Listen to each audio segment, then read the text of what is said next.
Ini kalau sudah milih formasi teknis tadi langsung mendaftar formasi ya. Tadi udah milih jenis formasi, udah sesuai teknis, kemudian dipilih ya ini silakan tinggal milih instansinya yang dituju. Kemudian jenis formasi. Nah, ini formasi khusus ya, pilihannya apa ya? Khusus saja kan ya. Pilihannya cuma khusus saja Bapak Ibu. Jadi tidak ada formasi umum. Tidak ada formasi khusus disabilitas, tidak ada. Artinya semua khusus untuk non-ASN. Ya, formasi Pemkab Jember itu 100% untuk non-ASN. Oke. Oke, setelah diklik, nah itu langsung muncul datanya. Yang sebelah kanan merah itu adalah data pendataan non-ASN Pak Min. Datanya di BKN. Jadi waktu pendataan BKN, datanya Pak Min ini Madrasah Ibtidaiyah Penjaga Malang di BKPSDM Pemkab Jember. Nah, cuma ditampilkan saja. Apakah harus sesuai ini? Enggak. Karena di BKN itu cuma ngecek nik sama dia masuk THK2 atau pendataan BKN. Enggak dicek jabatannya dulu apa, terus ijazahnya dulu apa, tidak dicek.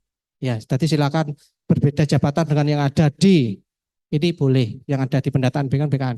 Berbeda prodi atau tingkat pendidikan dengan yang ada di pendataan juga boleh. Ternyata di pendataan BKN awalnya kok SMA, sekarang kok S1, silakan bisa pakai S1-nya. Ya, bisa pakai S1-nya, boleh. Ya, ini cuma nampilkan data BKN aja. Oke, berikutnya pendidikan ya, pendidikan ini harus diisi Bapak Ibu ya. Kita pilih pendidikannya. Pendidikan Pak Min ini kebetulan madrasah ibtidaiyah. Madrasah ibtidaiyah itu kan setara SD ya Bapak Ibu ya. Oke, kalau nilai SD dia langsung diarahkan jabatan yang sesuai untuk SD itu apa? Dia cuma muncul pengelola umum operasional, otomatis. Dia hanya langsung muncul diarahkan, oh untuk jabatan untuk prodi pendidik SD itu yang relevan ini loh. Oke, oke kita coba kalau kita input sarjana coba ya, sarjana coba. Sudah. S1 lintas disiplin ilmu. Dia akan diarahkan ke peranata layanan operasional sama sistem langsung. Ya, kita coba misalnya ekonomi, coba ekonomi. Misalnya si non-ASN ini prodinya ekonomi, dia akan diarahkan kemana misalnya? Oh, di perencana sama di analis kebijakan sama penata layanan operasional dan pengelola pengadaan barang jasa. Itu aja pilihannya. Nah, gitu ya. Paham ya dari sini ya Bapak Ibu ya. Oke, jadi nanti kualifikasi yang bisa dipilih menyesuaikan sama pendidikannya. Pendidikannya saat ini. Jadi boleh pendidikan itu berbeda dengan waktu pendataan BKN. Apa? Turun boleh. Misalnya di pendataan BKN S1. Ternyata di kantornya enggak ada S1. Saya walaupun turun itu SMA enggak apa-apa, yang penting saya tetap di kantor ini karena sudah cinta mati dengan kantor ini lah gitu misalnya. Silakan, boleh dipilih. Tetapi ya harus konsisten. Kalau yang dipilih ijazah SMA-nya ya SMA-nya yang diupload. Jangan S1-nya. Ya. Kalau S1-nya otomatis TMS. Karena enggak sesuai. Paham ya? Bapak Ibu ya? Jadi kalau downgrade boleh ya.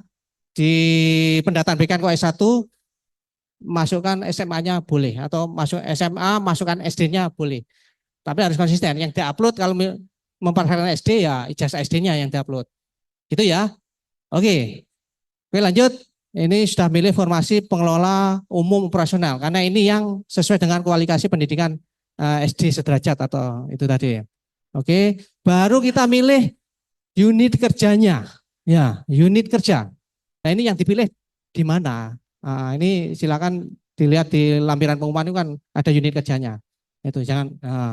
Ini kebetulan Pak Amin ini ada di BKPSDM, makanya kita milih yang di BKPSDM. Itu.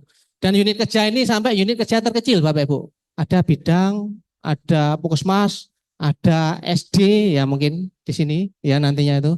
Silakan sesuai spesifik itu. Ya, pastikan sesuai dengan yang spesifik itu. Oke, sudah kita pilih unit kerjanya. Oke, kita pilih lokasi tes dalam negeri. Luar negeri boleh Bapak Ibu. Ya, boleh. Kalau mau. Ini sebenarnya dalam negeri luar negeri ini untuk yang CPNS Bapak Ibu. Nanti kalau CPNS itu mau tes di Kedubes Australia sana juga boleh. Boleh. Ngelamar di Jember, tesnya di Jayapura sana juga boleh. Boleh. Ya, tapi kalau ini P3K ya ini nanti dalam negeri ya. Karena tidak ada dalam negeri. Ini mungkin untuk non ASN yang ada di Kedubes kan ya, yang luar negeri ini kayaknya. Karena di luar negeri juga ada non ASN juga. Itu kita pilih dalam negeri dan kita pilih yang lokasi tesnya itu yang Jawa Timur, Bapak BKN Jawa Timur. Jadi yang menyelenggarakan tes CAT itu nanti BKN, ya BKN. Jadi yang ngetes BKN, jangan minta tolong BKD untuk meloloskan ya. Seperti itu. Jadi yang ngetes BKN. Ya silakan kalau punya kenalan BKN, tidak bisa Bapak Ibu. Jadi hasil tes itu murni kemampuan masing-masing. Jadi tidak akan bisa yang bisa meloloskan karena itu tadi begitu transparannya CAT itu. Kemudian melengkapi nilai ijazah, input aja sesuai yang ada di transkrip atau di daftar nilai ijazah. Itu nilai ijazahnya ya ini nomor ijazah. Nomor ijazah itu yang ada di pojok kanan atas biasanya ya sesuai yang jadi ijazah. Kemudian tahun lulus ya, silakan diinput tahun lulus. Tahun lulus ini tahun penetapan ijazah ya Bapak Ibu ya, pastikan ya. Karena di situ ada tahun kelulusan berdasarkan yudisium kadang ada sama penetapan ijazah. Yang dimasukkan ada yang penetapan ijazah. Ya, oke, lanjut. Ini misalnya tahun lulusnya 2010. Ya, nama sekolahnya ya silakan ya. Kalau universitasnya masukkan tanggal ijazah. Oke. Nah, ini lanjut. Oke. Masukkan captcha ya. Nah, ini memilih formasi. Ya, tahapan memilih formasi.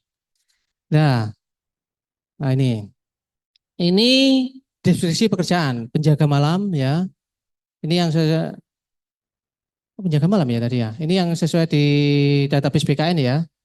Sesuai yang di SK Bapak Ibu ini ya. Di SK karena ini kaitan dengan riwayat kerja. Jadi langsung dimunculkan data BKN-nya ini. Inputan sih ini. Ini sesuaikan SK. SK si non SN. Ya, dia apa jabatannya di SK itu? Penjaga malam, terus unit kerjanya apa? Terus kemudian deskripsi pekerjaan. Deskripsi pekerjaan. Deskripsi pekerjaan itu Bapak Ibu mungkin bisa melihat di Anjap ya. Mungkin yang teman-teman pengelola kepegawaian tidak asing ya dengan Anjap. Silakan dimirip-miripkan deskripsi pekerjaan yang mirip dengan jabatan PNS yang di Anjap itu. Boleh. Copy aja paste sini. Ini tidak kita lihat untuk apa ya kelengkapan aja. Ya. Berikutnya langsung input riwayat kerja. Ini input riwayat kerja ini yang diinput adalah riwayat SK Bapak Ibu, SK non SN. Ya. Ini kaitan dengan ini apa itu ya pengalaman kerja sebenarnya. Ya sebenarnya. Cuma ini apa itu ya pelengkap aja lah. Tapi ini sebenarnya sebagai dasar untuk Panselda untuk memverifikasi kesesuaian pengalaman kerja. Kesesuaian untuk pengalaman kerja. Maka disediakan menu ini. Ini contoh penginputannya mulai jenis instansi ya. Ini sesuai SK dasarnya ya. SK si non SN ya, teman-teman non SN. Riwayat kerjanya. Untuk SK pertama kita inputkan. Ini misalnya ya di SK tersebut misalnya instansi Kabupaten Jember, jabatan ya. Oke, lengkapi dari sini. Jabatan misalnya penjaga malam ya. Ini sesuai SK ya. Riwayat pekerjaan sesuai SK atau kontrak. Oke, kita lengkapi gini. Sama yang guru yang nakes juga seperti itu. Ya. Nanti input ini tanggal lulus. Ya, gaji pokok sesuai SK ya ini. Terus sekarang aja enggak apa-apa. 2 juta enggak apa-apa. Nah, ya. Per tahun. Per tahun Bapak Ibu. Namanya juga riwayat per tahun. Tadi ada yang tanya, apakah SK-nya bisa dijadikan satu file untuk diupload sekali upload? Nah, maksudnya tahu 10 tahun langsung dijadikan satu file sekali upload itu. Tidak Bapak Ibu. Jadi ini per tahun. Jadi untuk riwayat satu ini satu SK, riwayat dua terus seperti itu. Ya, ya, ya gitu. Ya, Ini kita input nomor surat keputusannya, SK-nya ya. Oke, ini kita input SK ya, nomor keputusan ya, SK-nya. Oke, misalnya nomor SK-nya ini, tanggalnya ini ya, 2022.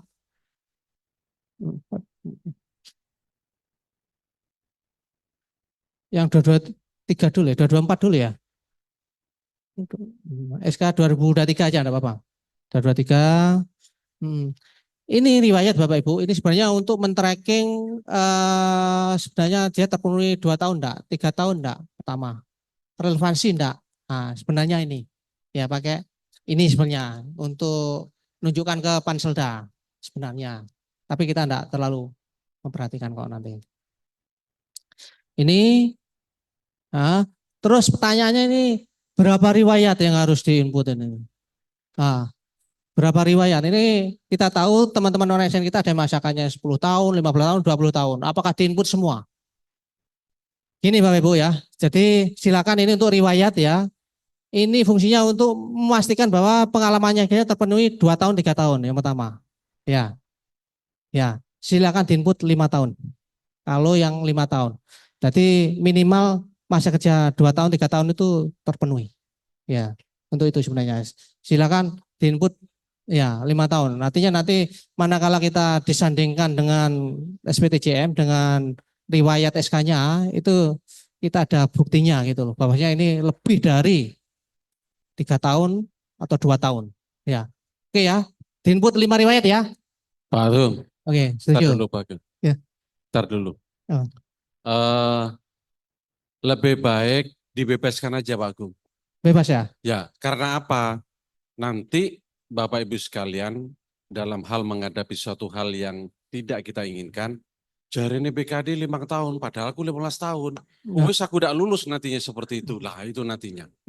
Kalau menurut saya kalau memang di sistem itu boleh 15 tahun, 20 tahun, 30 tahun, silakan seperti Oh itu. gitu ya. Karena Gitu. kalau kita yang BKD nanti menentukan 5 tahun, mohon maaf, naudzubillah dalik, tidak lolos. Mau BKD 5 tahun. Kocoknya aku ke 10 tahun lulus. Lah itu nanti kita yang salah. Dan Bapak Ibu sekalian sudah punya pengalaman pada waktu pendataan tahun 2022. Itu kan diupload KB. Tahun 2022 kan ada legalisir semua itu tahun 2022 itu. Lah sehingga jangan dibatasi kita. Oke. Ojo metu dari mulut BKD 5 tahun. Kok aperean kepada kita nantinya di BKD itu. Oke ya, diralat ya. Ya. Diinput semua. Semua riwayat. Oke, sepakat ya. Oke. Lanjut. Riwayat diinput semua. Ya. Clear ya. Apa? Ada apanya? Oh, apa adanya. Oke, oke. Oke, lanjut. Oke. Ini kalau lanjut langsung muncul di riwayat. Ya, ini 1 tahun pertama. Setelah itu tambah lagi riwayat pekerjaan lagi. Contoh lagi. Tambah lagi Desinta, coba. Nah, ini untuk tahun berikutnya terus sampai seterusnya. Jadi kalau masa kerjanya 25 tahun ya nanti ada 25 riwayat Bapak Ibu ya. Iya. Ya dicicil. Ini kan masih ada berapa hari. Nanti sehari 3 riwayat ya gitu. Nanti 10 hari juga kelar. Oke gitu ya Bapak Ibu ya. Riwayat diinput semua. Oke. Lanjut. Oke ini ibaratnya ini riwayatnya Pak Amin ini cuma 2 tahun aja. Misalnya ini nanti kita perbaiki, kita input semua punya Pak Amin ini. Ini untuk contoh saja. Berikutnya untuk riwayat penulisan ilmiah ini untuk teknis tidak perlu. Ya enggak ada. Tapi nanti untuk tampilan yang guru nanti ada riwayat pendidikan Bapak Ibu. Yang guru selain riwayat pekerjaan ada riwayat pendidikan. Silakan diinput riwayat pendidikan. Kalau punya S2 masukkan S2-nya. Boleh. Tapi tetap nanti yang akan dipertimbangkan adalah S1-nya. Tetap untuk guru. Ini tampilan untuk teknis dan kesehatan seperti ini nanti ya. Begitu ya, Desinta ya.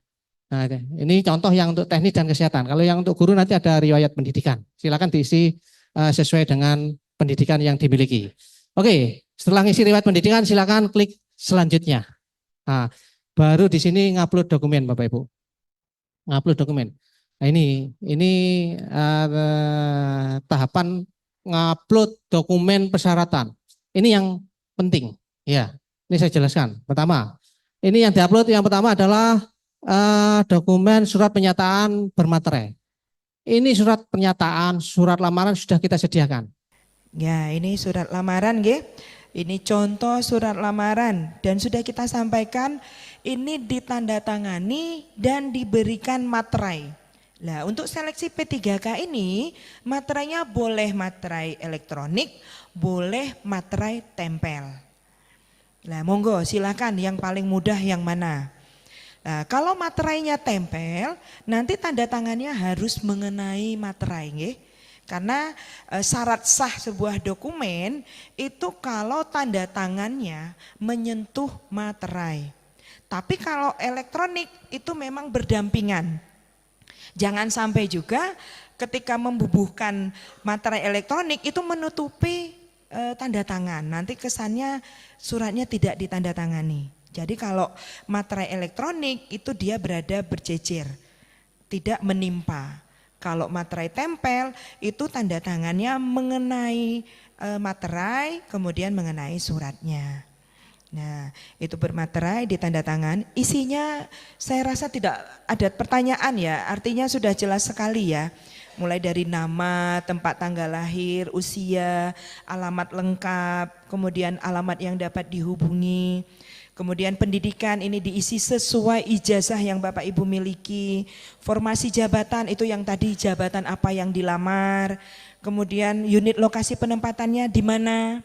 Nah ini sebaiknya isian di surat ini sesuai dengan yang Bapak Ibu pilih di di aplikasinya, di SSCASN-nya. Makanya saya bilang di awal sebelum menyiapkan dokumen Bapak Ibu sudah menentukan dulu, jangan berubah-berubah. Karena khawatirnya nanti milih di aplikasi itu seperti tadi saya bilang misalnya arsiparis di Arpus tapi di suratnya arsiparis di BKPSDM. Nah itu kan nggak nyambung ya. Jadi harusnya pilihan di aplikasi SSCASN dengan dokumennya itu sama. Baik jabatan, unit penempatan.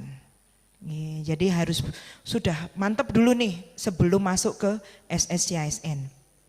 Kemudian itu tinggal ditandatangani dan untuk surat pernyataan ya ini sudah ada nggih. Ini juga nama, NIK, tempat tanggal lahir, agama, alamat. Ini kemarin banyak yang nanya, saya misalnya downgrade milih SMA padahal KTP saya sudah ada gelar. Di sini tulisnya nama sesuai KTP, itu gelarnya dimasukkan atau enggak? Nggih, monggo. Mau dimasukkan boleh, mau tidak boleh. Yang pasti kalau ada pelamar CASN itu berlaku untuk CPNS maupun P3K, kalau dia menggunakan ijazah SMA itu tidak ada persyaratan gelar ya. Jadi kalaupun sebenarnya pelamar ini sudah memiliki S1, S2, S3 dengan segudang gelar, tapi kalau dia memilih pendaftaran menggunakan ijazah SMA itu tentunya tidak ada gelar yang menempel. Eman-eman ya. Ya makanya yang saya sampaikan sebisa mungkin downgrade itu pilihan terakhir. Sudah kuliah tinggi-tinggi mahal-mahal gelarnya enggak dipakai eman-eman. Jadi untuk pengisian di sini mau dituliskan gelarnya boleh, mau tidak boleh. Tapi jangan nanti menuntut. Saya sudah ngisi di surat pernyataan udah ada gelar kok saya enggak muncul gelarnya karena daftarnya SMA gitu nggih. Jadi kalau untuk daftar SMA memang tidak ada gelar yang mengikuti. Ya ini untuk sebelum menandatangani surat pernyataan Bapak Ibu harus memahami betul-betul isi surat pernyataan. Ini ada 5 poin. Ini memang sudah menjadi ketentuan secara nasional karena ini sudah memang ditetapkan dari kementerian. Bukan kami dari panitia seleksi daerah. Ini boleh Bapak Ibu cek dengan seleksi P3K lainnya ini sama semua isinya. Gitu nggih. Jadi mulai berarti tidak pernah dipidana, tidak pernah diberhentikan dengan hormat, bahkan sebagai pegawai swasta ya. Kemudian tidak berkedudukan sebagai calon PNS, tidak menjadi anggota atau pengurus parpol atau terlibat politik praktis dan bersedia ditempatkan di unit kerja sesuai penetapan kebutuhan instansi dan tidak mengajukan permohonan mundur. Ini yang paling utama. Jadi sebelum Bapak Ibu memutuskan untuk mendaftar di seleksi P3K, baik kesehatan, guru maupun teknis, pastikan Bapak Ibu tidak akan mengajukan mundur sebelum 90% masa kontrak. Kalau kita bicara kontrak maksimalnya itu 5 tahun untuk sekali kontrak, artinya tidak boleh mundur sebelum 4,5 tahun bekerja. Kalau Bapak Ibu sudah berencana nih misalnya, saya tahun depan sudah rencana mau menikah, mau ikut suami kemana gitu. Sebaiknya jangan daftar. Eman-eman, berilah kesempatan itu untuk teman-teman yang lain memang benar-benar ingin menjadi P3K. Itu saran saya. Karena banyak sekali P3K ini baru dilantik, bahkan yang baru kemarin Juni kami serahkan SK-nya, ini sudah ada yang nanya-nanya mau mundur. Nah, jadi kalau terhadap yang seperti itu kami rugi formasi ya. Nah, karena kami butuh SDM untuk memenuhi kebutuhan masing-masing OPD yang boleh dikatakan saat ini semuanya kekurangan. Nah, ketika Bapak Ibu sudah tanda tangan ini dan itu bermaterai, itu benar-benar harus dijalankan. Nah, gitu nggih. Ya, ini juga sudah kami sertakan nggih untuk formatnya di lampiran pengumuman ataupun di web. Bapak Ibu bisa nanti download. Kalau enggak ketemu nanti bisa lewat pengolah kepegawaiannya mungkin. Ini kami undang juga pengolah kepegawaian. Ini kami anggap nanti harapannya untuk persyaratan-persyaratan khususnya yang ditandatangani kepala perangkat daerah ini harusnya melalui pengelola kepegawaian nggih. Jadi satu pintu, karena kami anggap juga pengelola kepegawaian ini yang paling memahami untuk administrasi kepegawaian teman-teman non-ASN yang ada di OPD masing-masing.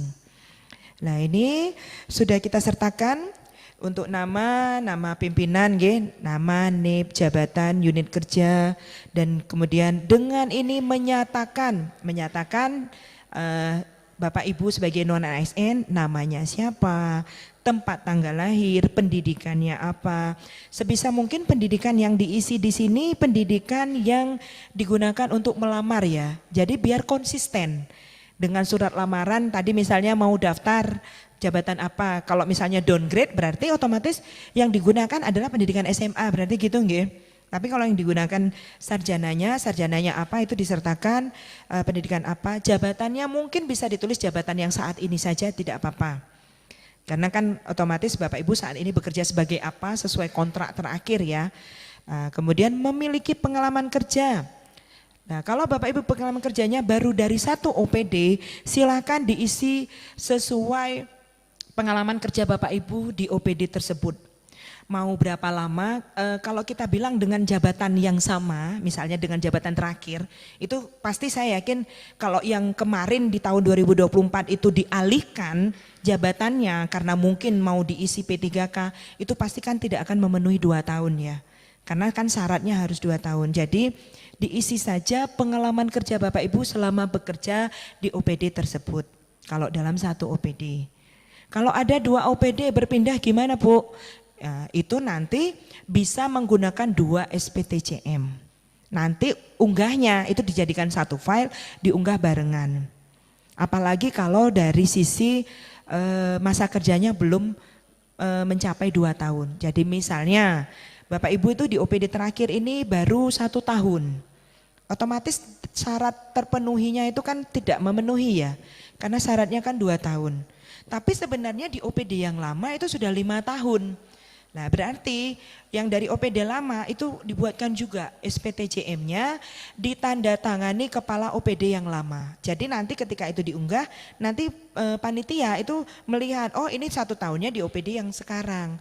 OPD yang lama itu sudah ada 5 tahun, ketika kita akumulasi ternyata sudah ada 6 tahun. Otomatis sudah memenuhi syarat terkait minimal 2 tahun gitu. Paham ya Bapak Ibu ya? Oke. Nah ini kemudian selama berapa tahun berapa bulan terhitung mulai tanggal berapa sampai dengan saat ini, atau kalau misalnya yang tadi di OPD lama berarti sampai dengan tanggal berapa. Nah kalau misalnya memang sesuai ketentuan seperti itu, saya yakin kepala OPD itu nggak akan ragu tanda tangan. Meskipun itu dia udah nggak kerja di OPD itu lagi, tapi kan memang secara sah ya, secara sah nyata dia bekerja di OPD yang lama itu 5 tahun gitu misalnya. Dan itu dengan mengerjakan pekerjaan apa selama di sana, itu disampaikan. Itu juga bisa untuk dokumen pembuktian terkait relevansi pengalaman, itu juga bisa. Ya, kemudian ditandatangani sama, ini juga pakai materai dan ini karena suratnya resmi dari OPD nggih, jadi otomatis suratnya ini nanti pakai kop. Kalau yang lamaran pernyataan karena itu suratnya pribadi itu tidak perlu pakai kertas kop nggih Bapak Ibu. Yang pakai kertas kop itu yang ditandatangani kepala perangkat daerah atas nama perangkat daerah. Nah, itu kemudian tanda tangan stempel. Nah, yang ini yang saya bilang rincian tugas ini sebisa mungkin dicatatkan, diuraikan, dituliskan ke dalam surat ini yang bisa membuktikan atau menunjukkan relevansinya Bapak Ibu. Yang tadi saya sampaikan di awal. Kalau sebenarnya relevansinya itu menjadi tugas tambahan, bukan tugas pokok, disampaikan, dituliskan. Kalau hanya dituliskan pekerjaan pokok saja dan itu tidak ada relevansinya, maka itu tidak bisa kita kategorikan relevan. Jadi baru bisa relevan kalau dalam rincian surat ini ada 1, 2, 3 atau lebih pekerjaan dari jabatan yang Bapak Ibu lamar. Yang tadi saya beri contoh di awal, misalnya jabatan perencana, tapi jabatan di atasnya itu pengadministrasi perkantoran. Ya mungkin dijabarkan dulu jabatan dia sebagai pengadministrasi perkantoran apa. Kemudian dia juga mengerjakan yang itu tadi misalnya buat RKA, misalnya buat KAK atau apapun yang berhubungan dengan jabatan perencana. Atau jabatan yang lain, nanti bisa Bapak Ibu googling melalui Permenpan masing-masing nama jabatan. Silakan. Jadi pastikan ketika teman-teman panitia di BKPSDM melakukan verifikasi validasi, itu teman-teman yakin bahwa ini relevan dengan jabatan yang dilamar. Dan itu disahkan oleh kepala perangkat daerah. Gitu nggih, sudah paham ya? Nah, untuk keterangan aktif bekerja ini prinsipnya sama, hanya tinggal menerangkan saja bahwa atas nama Bapak Ibu yang merupakan non ASN ini telah melaksanakan tugas sebagai, lah ini yang tadi saya bilang, apakah dia XTHK 2 ataukah dia tenaga non ASN, ini yang tahu sebenarnya malah umpeknya. Bisa ditanyakan ke yang bersangkutannya, kecuali yang bersangkutannya sudah lupa diri, maksudnya dia nggak tahu dia itu sebenarnya K2. Nah, tapi saya yakin kalau dia itu K2, dia tahu kok saya K2. Saya yakin mereka tahu. Jadi nanti silakan dipilih salah satu, kemudian ini diterangkan sudah bekerja selama berapa tahun. Dan ini juga sama.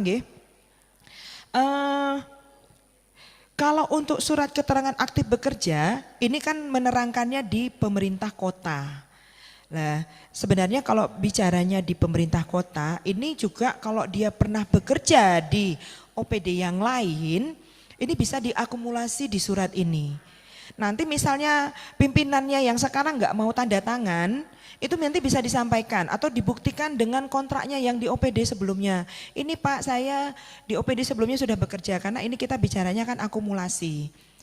Idealnya atau seharusnya pimpinan mau menandatangani, karena kata-kata kita di sini bukan di OPD ya. Kalau surat tanggung jawab tadi kan di OPD masing-masing. Tapi kalau untuk keterangan aktif ini tapi secara terus menerus ya. Jadi perpindahan OPD pun itu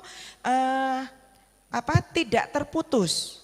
Kalau terputus misalnya pernah jadi TKPK tahun 2020 berhenti, terus baru dikontrak lagi tahun 2023, itu tidak terus menerus, itu tidak bisa diakumulasi. Jadi prinsip akumulasi ini kalau dia tidak terputus, harus terus menerus. Kalau dia sudah terputus, itu kita mulai dari yang kontrak terakhir atau kontrak terbarunya. Udah jelas yang untuk surat SPTJM dan keterangan aktif sudah paham ya.